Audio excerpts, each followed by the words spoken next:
गुज़श्ता आयात के अंदर मुनाफिकीन का तज़किरा था। इन आयात के अंदर भी मुनाफिकीन का तज़किरा है। वइज़ा जाअहुम अम्रुम मिनल अम्नि अविल खौफि अज़ाउ बिही,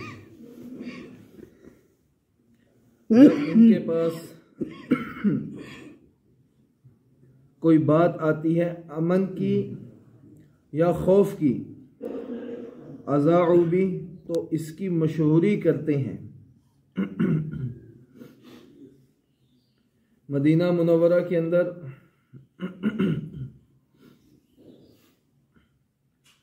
मुसलमान अमन से रह रहे हैं। अब जो मुखालिफों के एजेंट, जो मुखालिफिन के एजेंट थे, वो आकर कहते जी जंग शुरू हो गई है, कुफ्फार लड़ने के लिए आ गए हैं, यहूदी लड़ने के लिए आ गए हैं, मदीना के करीब पहुंच गए हैं, उनकी फ़ौज भी बहुत ज़्यादा है, उनकी तादाद भी बहुत ज़्यादा है, उनके पास हथियार भी बहुत ज़्यादा हैं। तो ऐसी बात आके करते जिसका मकसद ये होता कि मुसलमानों को खौफ व हरासा करना, मुसलमानों को परेशान करना। हालांकि ये बहुत नुकसानदेह बात, बहुत बड़ी गुनाह की बात है। मुसलमानों को परेशान करना, मुसलमानों को तकलीफ़ पहुंचाना गलत बात के ज़रिए, ये तो बड़ी गुनाह की बात।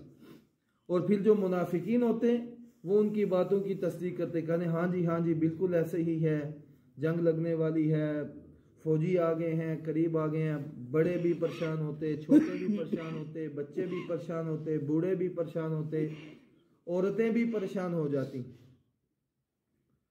तो और फिर इसके मुखालिफ जंग लगी हुई है, अब किसी ने आगे बीच में सोचा छोड़ दिया जी सुलह हो गई है, जी सुलह हो गई है। अब इससे क्या होता है, इत्मीनान हो जाता है, क्योंकि लड़ाई झगड़ा जंग इससे नुकसान भी होता है। तो अब ये मुनाफिकीन का तरस था, जब अमन होता तो आगे कहते जंग लगी है, जब जंग लगी होती, लड़ाई हो रही होती तो ये आके कहते कि जी सुलह हो गई है, आपस में सुलह होगी, ताकि मुसलमान मुतमईन हो जाए और अचानक कुफार मुसलमानों पर हमला